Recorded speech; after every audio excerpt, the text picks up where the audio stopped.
Pacific, 6 hours, 55 minutes, and 50 seconds from liftoff to satellite separation. If you joined us for our last Proton launch broadcast, you may remember that we launched a very large 6 metric ton DirecTV 10 satellite. It was the initial launch of the enhanced Proton, and the mission ran for more than 9 hours. Today's mission uses a standard Proton configuration, and the Breeze-M upper stage will ignite its onboard engine 4 different times to boost the satellite into increasingly higher orbit and to lower its inclination. Most of our Asian and Pacific Rim viewers are familiar with tonight's customer, JSAT, which is a leading satellite operator in the region. However, because this is the company's first launch of a Proton rocket, some of our North American and European viewers might not be so familiar with the organization. JSAT Corporation, headquartered in Tokyo, owns and operates 8 satellites, 9 after tonight. The fleet covers Japan, the Asia-Pacific region, Hawaii, and North America. JSAT provides a range of services, including digital communication, satellite broadcast services, corporate video and data, international telecommunications, and Sky Perfect TV. This is JSAT's very successful direct-to-home TV offering in the region. The manufacturer of tonight's satellite is Lockheed Martin Commercial Space Systems, which we will often refer to in the broadcast as LMCSS. LMCSS built the spacecraft based on its award-winning A2100AX platform or bus. And for those of you who track statistics, this will be Proton launch number 327 overall and mission 42 for ILS. It's also the 20th launch of a Breeze-M. This is the first launch on a Proton vehicle for JSAT, or any Japanese customer for that matter, and it's the 9th launch of an A2100 spacecraft bus on Proton. Thanks, Greg. We'll be coming back to you soon and often throughout the night. Now, for today's broadcast, we plan to stay with Proton mission through the first burn of the Breeze-M upper stage, which is scheduled to be completed in about 20 minutes into the flight. After that, it's 40 minutes until the next milestone. Now, though we will be off the air by then, you can follow the progress of the mission on our website, www.ilslaunch.com. U.S. residents, you may also call the ILS Launch hotline at 1-800-852-4980. And speaking of the website, our teams in Baikonur have been sharing the highlights of the launch campaign through a blog. The launch team posts updates on the mission milestones with photos of the mission events as well as sites in Baikonur. We hope you've been reading it and following the progress. Now you're looking once again at the Proton rocket with the JC-SAT-11 satellite on board as it stands on the launch pad, ready for flight in just about 15 minutes. But before that, a little background on international launch services. ILS is a U.S.-Russian joint venture with exclusive rights for worldwide commercial sales and mission management of satellite launches on Russia's premier vehicle, the Proton. Now ILS's aim is to build customer confidence by focusing on providing the best performance in launch services. ILS is an American company headquartered in McLean, Virginia, a suburb of Washington, D.C. The joint venture partners are Space Transport, Inc., a privately held corporation, and Khrushchev State Research and Production Space Center and RSC Energia of Moscow. Khrushchev builds the Proton vehicle and the Breeze-M upper stage. The Proton vehicle launches both commercial ILS missions and Russian government payloads from the Baikonur Cosmodrome, which is operated by the Russian Space Agency under lease from the Republic of Kazakhstan. Now, up next, we have a message from ILS President Frank McKenna. As always, Frank is excited about tonight's launch, but we had to hustle to catch up with him. Mr. McKenna, together with JSAT's president and CEO, Mr. Izuzaki, was at the World Satellite Business Week conference in Paris the early part of this week. Now, the conference is an annual event for executives in the satellite industry to meet and discuss the future of the industry. They were there until just a few hours ago when they flew into Baikonur to be part of today's launch. Let's hear what Frank McKenna had to say about the JC-SAT-11 mission. I'm Frank McKenna, President of International Launch Services. I'm pleased to welcome you today to the Proton Breeze-M launch of the JC-SAT-11 satellite for Japan's leading satellite operator, JSAT Corporation. This is an historic launch for ILS, our partner Khrunichev, and our customer JSAT. This is the first satellite for a Japanese customer to be launched on a Proton. We thank JSAT for placing its confidence in us. The JCSat-11 satellite is a Lockheed Martin A2100 model, the 9th of this type of spacecraft to be launched on a Proton. This is an important launch for JSAT. This will be an in-orbit backup for all of their existing satellites. For ILS, this is our 42nd Proton launch and our 3rd launch this year. Thank you for joining us today, whether you're watching us in Japan or in the United States or elsewhere via the web, or if you're with our group watching the Proton live at the Baikonur Cosmodrome. We always say, go Proton, go BreezeM, go JCSat-11. We're back now with Greg Gilmore. Greg, can you give us a quick update on the weather in Baikonur specifically? How do the conditions look at the site for a launch? Well, Kami, the weather conditions at the launch site are really quite favorable. Kazakhstan, or rather the Baikonur Cosmodrome, is located in the south-central part of Kazakhstan on the desert steppes of that country. And so the range of temperature varies quite widely. At this time in September, the temperatures range somewhere between 97 degrees and 66 degrees Fahrenheit, which corresponds to 36 and 19 degrees Celsius. The current weather in Baikonur is 19 degrees Celsius. The winds are moderate and out of the northwest. Right now, the launch team is making sure that all of the Proton systems are configured properly for launch. For example, they're verifying propellant tank pressures, battery charges, and actuator positions. At the same time, the payload team is doing its final checks on the JCSat-11 spacecraft. Just about 6 hours ago, the team in Baikonur began fueling the Proton rocket at Launch Pad 39, where we'll be lifting off from today. The mobile service tower and support towers have been rolled back. Again, the weather conditions are good, and currently, we're a go for launch. Thanks, Greg. Now, can you walk us through some of the rocket and spacecraft milestones that have led up to tonight's launch? Sure, Kami. As you might imagine, there's a lot going on at the launch site. It takes months of preparation to get to this point when you consider the time it takes for the launch vehicle and satellite to be built, tested, and shipped. The actual launch campaign at Baikonur is normally a month, give or take a few days. The early team, made up of the ILS team and a few members from LMCSS, arrived in Baikonur from the U.S. by way of Moscow on August 4th. The rest of the main team and members of the ILS, LMCSS, and JSAT arrived on August 6th.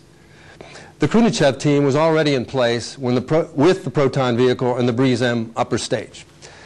The JCSat-11 spacecraft and its ground support equipment arrived on August 7th. You can see the Antonov there on the screen and the team members preparing to offload the spacecraft in its shipping container from the Antonov. This is Yubilini Airstrip or Air Station, which is a large air station in the north-central part of the Baikonur Cosmodrome. Here's the specially designed rail car with a unit that helps transport and maintain environmentals. Here we are in 92A50. The spacecraft is being offloaded. They'll go through their fit checks here. And here we have a good shot of the spacecraft and several of the team members from LMCSS as the spacecraft is being lifted on this bridge crane and lowered with its adapter. We'll have a shot here shortly of the ascent unit. The ascent unit is made up of the BreezeM upper stage, the spacecraft, the adapter, and the payload fairing. Here's a nice shot of the crew after the assembly of the ascent unit. Here's a good shot of the ascent unit itself before it's being mated to the first 3 stages. Here it's on its rail car being prepared for mate with the first 3 stages of the booster. This again is all in 92A50. Here's a good shot. There's the first stage, second stage, and of course the fairing with the encapsulated spacecraft. This is rollout. Rollout occurs for each Proton launch at 6:30, precisely at 6:30 in the morning, which corresponds with when Yuri Gagarin his launch vehicle rolled out in 1961. First human in space, right? Yes, exactly. You know, Greg, one of the other traditions I've heard about during launches at Baikonur is the signing of the Proton's payload fairing. Can you tell us a little bit about that? Sure, Kami. In fact, we have some video of this mission signing. And yes, it's a tradition where all the team members really look forward to. It's late in the campaign. You can see a member here signing. It really pulls the team together and is a significant event that everybody looks forward to. They write their names and good wishes on the fairing, and it brings the group together and makes everyone feel like they're part of the same team with the same goals, and ultimately they're part of history with their names in space. Absolutely they are. Now that's great, Greg. Thank you so much. Now you are once again looking at a live picture of the Proton rocket with liftoff scheduled just a little more than 7 minutes from now. Tonight's mission is to launch the JCSat-11 communication satellite into geostationary transfer orbit for JSAT of Japan, where it will serve as an orbital backup to the satellite fleet already in place. Now let's take a few moments to view the sequence of events that take place as the Proton with its JCSat-11 payload heads toward orbit in this mission profile video. The following profile details the important events of the mission using approximate times. 1.6 seconds before liftoff, Stage 1 engines are ignited and the Proton roars to life. 10 seconds after liftoff, the Proton executes a roll maneuver to align its launch flight azimuth to 60.76 degrees. 65 seconds after liftoff, Proton is traveling at greater than Mach 1.5 and experiencing maximum dynamic pressure. The first stage is equipped with 6 gimbaled single-chamber liquid propellant rocket engines that fire for a little over 2 minutes, propelling the vehicle to an altitude of 43.6 kilometers. The 4 gimbaled single-chamber liquid propellant rocket engines of the second stage ignite 3.5 seconds before Stage 1 separation and then burn for approximately 3.5 minutes. At this point, Stage 2 separation occurs, allowing Stage 3 to propel the vehicle for the next 4 minutes. Payload fairing separation occurs approximately 14 seconds after third stage main engine ignition. About 9 minutes and 53 seconds into the flight, Stage 3 separates from the Breeze-M upper stage. 11 minutes and 28 seconds into the flight, the Breeze-M now ignites for the first time during the mission and burns for 8 minutes 36 seconds, inserting itself and its spacecraft payload into a low Earth circular parking orbit at an altitude of 192 kilometers. After reaching parking orbit, the Breeze-M and its payload are traveling above the Earth at a speed of 7,494 meters per second. That's 16,765 miles per hour. From the parking orbit, the Breeze-M will deliver the spacecraft to its target geosynchronous transfer orbit by means of 3 additional burns that occur over the next 6.5 hours. At approximately 1 hour and 2 minutes into the flight, the Breeze-M main engine ignites for the second time to begin a 27-minute, 27-second burn. At the end of this burn, the depleted additional propellant tank is separated. Shortly after tank separation, the engine lights again for its third burn, this time for approximately 5 minutes 38 seconds, and places the Breeze-M and its payload into an intermediate transfer orbit. The fourth and final Breeze-M engine firing occurs approximately 6 hours and 37 minutes into the mission and lasts for 5 minutes and 54 seconds. At 6 hours and 56 minutes after liftoff, the payload separates from the Breeze-M.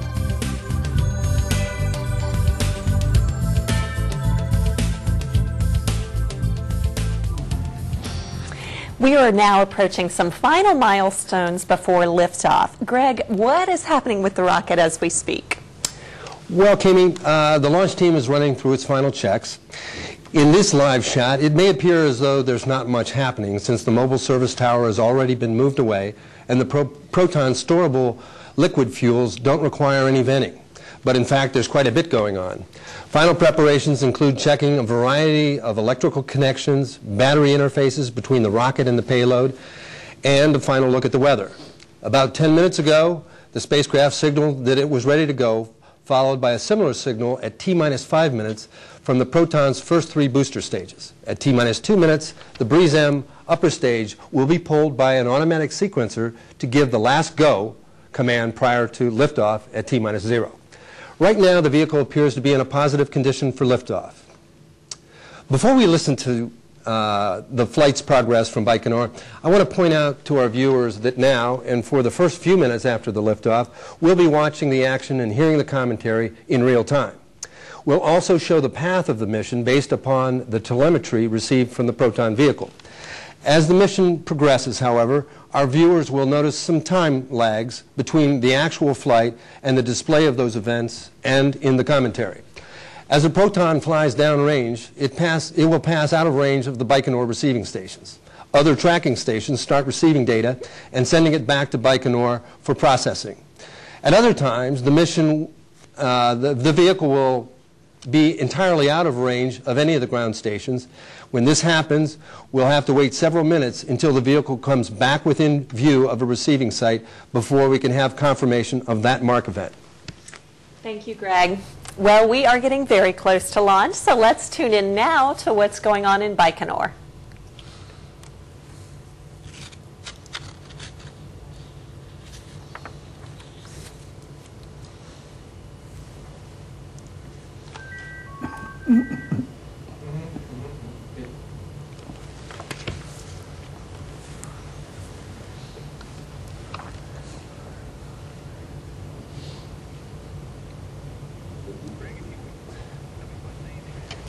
Okay, because we have a very clear sky tonight with no cloud cover, what's nice about the missions that occur, and most missions do occur at this odd hour right around 4 o'clock in the morning, it does give us an opportunity to see this first and second stage separation and those plumes. So hopefully we'll see that again tonight.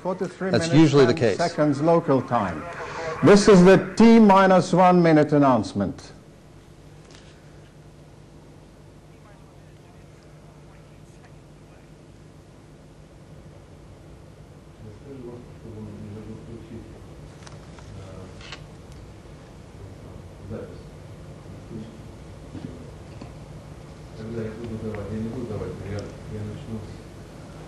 Okay, we're at T-minus 10 seconds.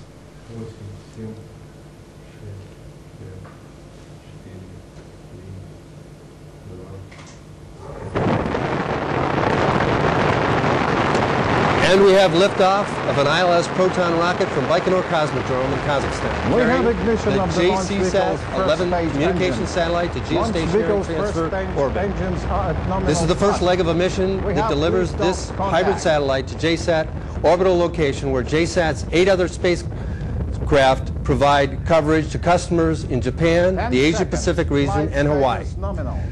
JSAT-11 will serve as a backup for the JSAT family of satellites for the next 15 years or possibly more. About 10 seconds after liftoff, the rocket did a roll maneuver and will experience maximum dynamic pressure. Maximum dynamic pressure, or max Q, occurs at 66 seconds after the liftoff. Okay, everything seems to be normal with the operation of the first stage engines. Flight status is nominal. Control system parameters are nominal. 50 seconds. Launch vehicle engines operation is stable.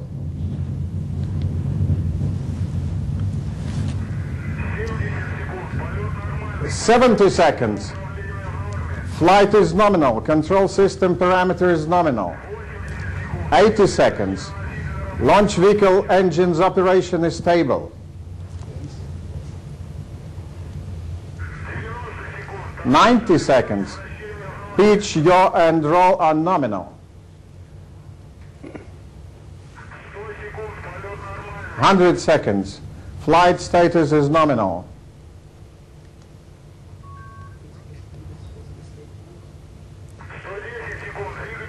110 seconds. Launch vehicle engines operation is stable.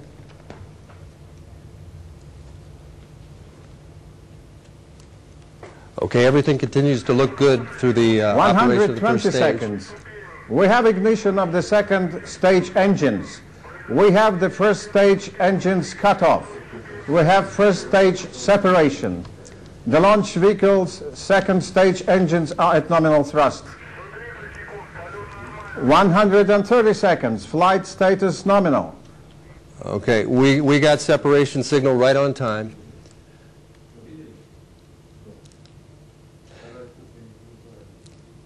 It's kind of interesting. The first and second stage is such that the second stage ignites while attached to the first stage. The exhaust from these engines escapes through the open grid work between these stages, and that mark event happened at an altitude of about 44 kilometers and a velocity of 1,675 meters per second.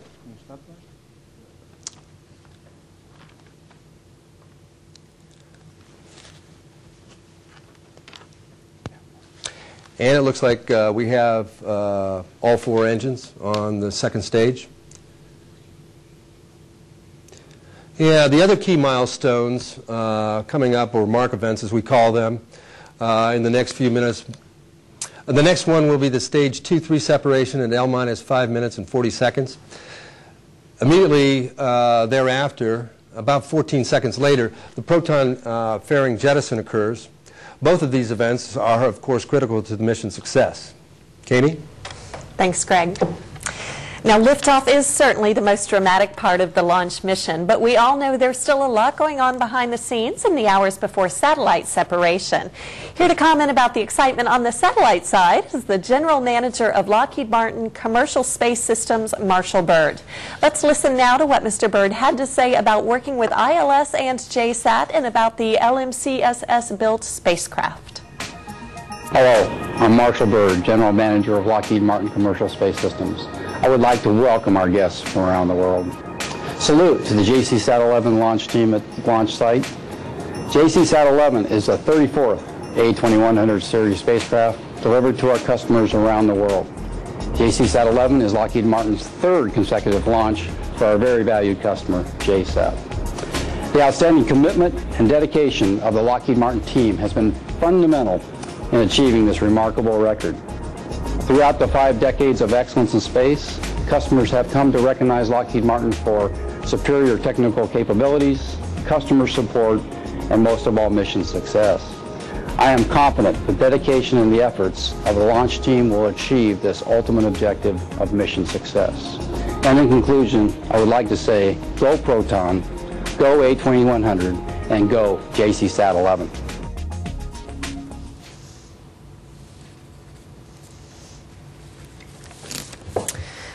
Back now with ILS's Greg Gilmore. Greg, can you get us up to date on what's happening in this mission? Well, I just got a word from the launch site in Baikonur that we experienced a problem with the second stage engines. Apparently they did not ignite, and therefore we are now faced with an anomaly that we must go and find out more about. But again, unfortunately, for our customers and everybody involved, we appear as though we've had a problem with the second stage engines, which didn't ignite. And Kami, do you want to comment on the next steps? Greg, it does. Thank you so much, Greg. There will, of course, be a formal investigation into the anomaly. I'm Kami Dearman, and this concludes our broadcast for the evening. For members of the media, we'll release information as soon as it does become available. Please, of course, visit our website at www.ilslaunch.com for updates, or check the U.S. Domestic Launch Hotline, which is 1-800-852-4980. Again, I'm Kami Dearman, and this concludes our broadcast for this evening.